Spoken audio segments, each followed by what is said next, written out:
Hi hello welcome all எல்லோரும் எப்படி இருக்கீங்க? இன்றைக்கி நம்ம பார்க்க போகிறது என்னன்னு பார்த்தீங்கன்னா, எந்த ஒரு நம்மளோட ஆன்செஸ்ட்ரலோட எனர்ஜிஸ் நம்மளை எஃபெக்ட் பண்ணிகிட்டு இருக்குது இப்போது அதுக்கான சொல்யூஷன் என்ன அப்படிங்கிறத நம்ம பார்க்க போகிறோம். நம்பர் 1, நம்பர் 2, நம்பர் 3 3 பைல்ஸ் இருக்குது. ஒன்று நீங்கள் நம்பர் வச்சு சூஸ் பண்ணிக்கலாம், இல்லாட்டி இந்த கிறிஸ்டல்ஸ் வச்சு நீங்கள் சூஸ் பண்ணிக்கலாம். நம்பர் 1க்கு நீங்கள் வந்து இந்த கலர் நீங்கள் சூஸ் பண்ணுறீங்க, இல்லை இந்த கிறிஸ்டல் நீங்கள் சூஸ் பண்ணுறீங்க அப்படின்னா நம்பர் 1. இது பிளாக் டர்மலைன் அல்லது இந்த கலர் வச்சு சூஸ் பண்ணுறீங்க அப்படின்னா இது நம்பர் 2. க்ரீன் அவென்ச்சுவரின் அல்லது இந்த க்ரீன் கலர் இந்த கிறிஸ்டல் இதை சூஸ் பண்ணுறீங்கன்னா இது நம்பர் 3. ஒரு நிமிஷம் இதை வீடியோவை பாஸ் பண்ணிவிட்டு டீப்பாக ஒரு inhale breath in breathe out பண்ணிவிட்டு சூஸ் பண்ண ஆரம்பிங்க. ஹோப் நீங்கள் வந்து சூஸ் பண்ணியிருப்பீங்கன்னு நினைக்கிறேன். இப்போது நம்பர் 1 அல்லது இந்த கிறிஸ்டல் நீங்கள் சூஸ் பண்ணியிருந்தீங்கன்னா உங்களுக்கான மெசேஜஸ் என்ன அப்படிங்கிறத பார்ப்போம். ஓகே, உங்களுடைய ஆன்செஸ்டர்ஸ், அதாவது உங்களுடைய லீனேஜ் முன்னோர்கள் மூதாதையர்கள் வந்து என்ன மாதிரி ஒரு விஷயங்கள்னால இப்போ நீங்கள் இது எஃபெக்ட் ஆகிட்டு இருக்கீங்க அப்படின்னா மேபி உங்களுக்கு அந்த ரூட் காஸ் என்ன அப்படின்னா அவங்க ரிலீஜியஸ் ட்ராமாஸ்னால் வந்து உங்களுடைய ஆன்செஸ்டர்ஸ் வந்து பாதிக்கப்பட்டிருக்கலாம். அதாவது வந்து ஒரு ஃபோர்ஸ்ஃபுல்லாக ஒரு கன்வர்ஷன் ஆகிருக்கலாம். அவங்களுக்கு வந்து ஒரு பயம் இருக்கலாம். அதாவது வந்து இப்போ இந்த மதம் மாற சொல்லி அந்த மாதிரியான விஷயங்கள் நடந்திருக்கலாம் உங்களுடையவங்களுக்கு. ஸோ ஒரு பயம் அவங்களோட பிலீஃபை நினச்சி மற்றவங்க கிண்டல் பண்ணியிருக்கலாம். ஒரு ஸ்பிரிச்சுவல் ஃப்ரீடம் இல்லாத மாதிரி அவங்க ஃபீல் பண்ணியிருக்கலாம். அவங்களுக்கு வந்து ஒரு காடை வந்து அவங்க நம்பி இது பண்ணிகிட்ருப்பாங்க. ஒரு போர்னாலேயோ இல்லை வேறு எதோனாலேயோ ஒரு ஃபோர்ஸ்ஃபுல்லாக வேறு ஒரு மதத்தை உள்ள துணிக்கிறதோ இல்லை வேறு ஒரு கடவுளையோ இது பண்ணும்போது அவங்க அந்த பயத்தினாலேயே அவங்க மேபி அவங்களுடைய லைஃப் வந்து இதாக இருக்கலாம். ஸோ இந்த இதில் உங்களுக்கு நீங்கள் அதை எப்படி எஃபெக்ட் ஆகிருப்பீங்க அப்படின்னா ஒரு கில்ட் உங்களுக்குள்ளே ஏதோ ஒரு கில்ட் இருந்துகிட்டே இருக்கும். ஒரு ஸ்பிரிச்சுவல் கன்ஃபியூஷன் இருந்துகிட்டே இருக்கும். கடவுள் மேலே உங்களுக்கு ஒரு கன்ஃபியூஷன் இருந்துகிட்டே இருக்கும். அதே மாதிரி பயந்துகிட்டே இருப்பீங்க. இது பனிஷ்மெண்ட் கிடச்சிருமோ, இது பண்ணால் ஏதாவது நம்ம தப்பாக பண்ணிட்டா நமக்கு தண்டனை கிடச்சிருமோ, இந்த சாமியை கும்பிட்டுட்டா நம்மளை இதை விட்டுட்டு இந்த சாமியை கும்பிட்டுட்டா ஏதாவது இருக்குமோ, அந்த மாதிரி ஒரு பயங்கள்லேயே நீங்கள் இருக்கீங்க அப்படின்னா அதை உங்களுடைய இதில் உங்களுடைய ஆன்செஸ்டர் வழியாக வந்துட்டு இருக்கக்கூடிய அந்த எனர்ஜி தான். ஸோ இதை நீங்கள் கட் பண்ணுறதுக்கு என்ன பண்ணணும் அப்படின்னு பார்த்தீங்கன்னா, ஒரு விளக்கேற்றி வச்சுட்டு அது முன்னாடி வந்து ஒரு அஃபர்மேஷன்ஸ் டெய்லி சொல்லிகிட்டே இருங்க. I am free to walk my sacred path அப்படின்றத நீங்கள் சொல்லிகிட்டே இருக்கணும். அதாவது உங்களுக்கு ஒரு தெய்வம் பிடிக்குது அப்படின்னா அதை நம்பி ட்ரஸ்ட் பண்ணி வேறு எந்த ஒரு கடவுளும் உங்களை வந்து தண்டிக்க மாட்டாங்க. எல்லாத்துக்கும் ஒரு பனிஷ்மெண்ட் வந்துருமோ, ஒரு ஏதோ ஒன்று இப்போ சாமி கோயில் போய் வேறு ஏதோ ஒரு தப்பாக ஒரு பூ வாங்கி கொடுத்துட்டு இந்த பூவை வச்சா ஒரு வேளை வந்து தப்போ ஏதாவது நடந்துருமோ ஃபேமிலியில், இந்த மாதிரி சின்ன சின்ன இதுக்கெல்லாம் பயப்படுறீங்களா அப்படின்றத எனக்கு சொல்லுங்கள். அந்த மாதிரி இருந்துச்சுன்னா நீங்கள் வந்து எப்போவுமே வந்து இதை சொல்லிகிட்டே இருங்க. I am free to walk my sacred path, SACRED sacred path அப்படின்றத சொல்லிகிட்டே இருங்க.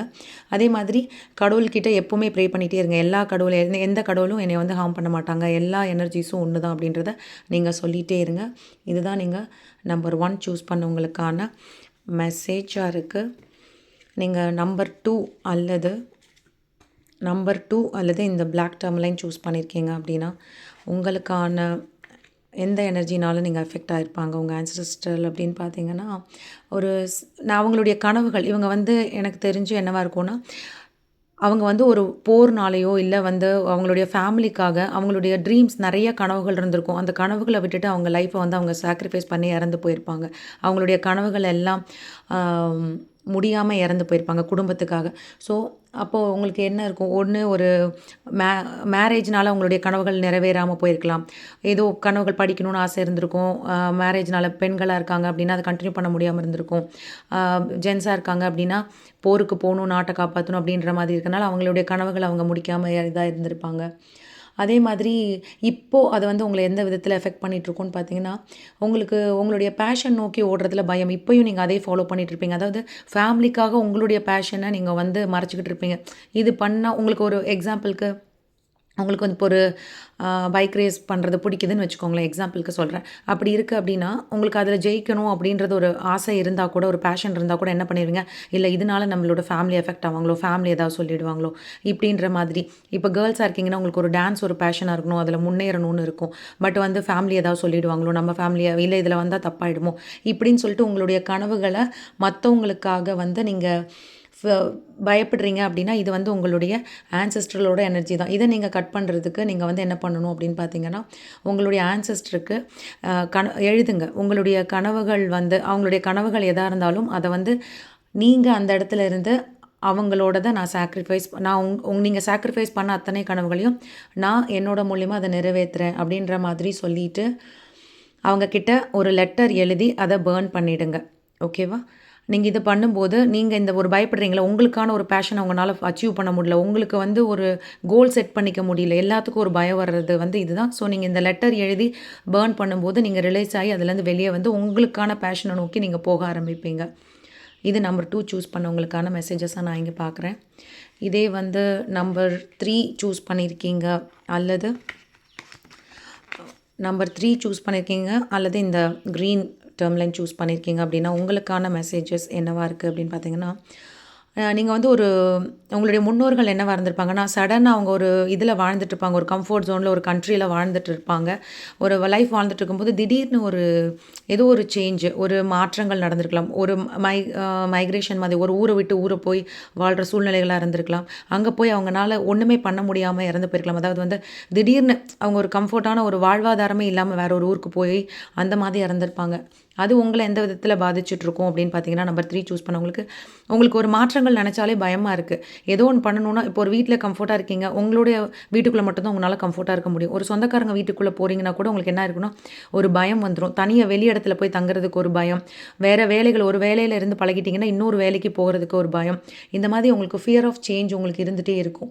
ஒரு அன்னோன் பர்சன்ஸை பார்த்தா ஒரு பயம், இப்படி இருக்குது. ஒரு புதிய ஆப்பர்ச்சுனிட்டி வந்தால் அதை எடுக்கிறதுக்கு ஒரு தயக்கம், இதை எடுத்தால் என்னால் பண்ண முடியுமா, இல்லையே இதை பற்றி எனக்கு ஐடியாவே இல்லை, இந்த மாதிரி தயக்கங்கள் இருக்குது அப்படின்னா உங்களுடைய ஆன்செஸ்டர் எனர்ஜி அவங்க வேற ஒரு இடத்துக்கு போய் அதில் சர்வே பண்ண முடியாமல் போயிருந்தனால தான் உங்களுக்கு இதாக இருக்கும். இன்னொன்று இதில் நான் என்னவா பார்க்குறேன் அப்படின்னா, இதில் இருக்கிற உங்களுக்கு அண்ணன் தம்பிகளுக்குள்ளே இல்லை சிஸ்டர்ஸ் உங்களுடைய சிப்ளிங்ஸ்குள்ளேயே உங்களுக்கு பிரச்சனைகள், அவங்கள முன்னாடி நீங்கள் வந்து குழந்தைங்கள்லையோ இல்லை பாண்டிங் வந்து நல்லா இருந்திருக்கும். ஆனால் இப்போ போக போக பார்த்தா உங்களுக்குள்ளேயே ஒரு கான்ஃப்ளிக்ட் வர ஆரம்பிச்சிருக்கும்.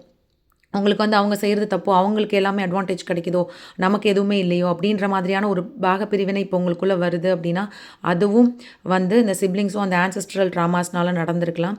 ஸோ உங்களுக்கான ரெமெடிஸ் என்ன அப்படின்னு பார்த்தீங்கன்னா, ஃபஸ்ட்டு நீங்கள் வந்து ஒரு விஷுவலைஸ் பண்ணுங்கள். நீங்கள் உங்களுடைய ஆன்செஸ்டர் வந்து அந்த வேறு இடத்துக்கு போனாலும் வந்து புது இடத்துக்கு போனாலும் அங்கே இருக்கிற இதிலலாம் ரொம்ப ஹாப்பியாக அவங்க அந்த இடத்துல அடாப்ட் பண்ணிக்கிட்டாங்க, அவங்களுக்கான லைஃப்பை லீட் பண்ணிக்கிட்டாங்க, அவங்களுக்கான பொருளாதாரம் கிடைக்குது, ரொம்ப ஹாப்பியாக வாழ்ந்து இதான மாதிரி விஷுவலைஸ் பண்ணிக்கோங்க. அதே மாதிரி வந்து அங்கே ரொம்ப நிம்மதியாகவும் சந்தோஷமாக இருக்கிற மாதிரி விஷுவலைஸ் பண்ணிக்கோங்க.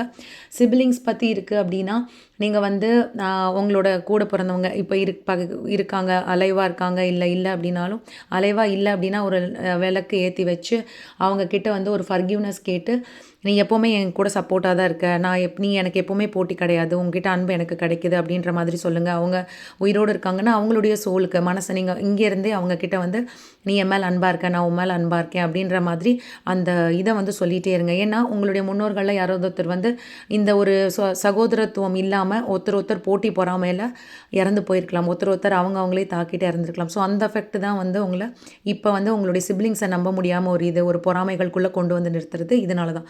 ஸோ இந்த 2 ப்ராக்டிசஸை நீங்கள் பண்ணும்போது இது 2லேருந்தும் வெளிவர வாய்ப்பு இருக்குது. செட் 3 சூஸ் பண்ணவங்களுக்கு.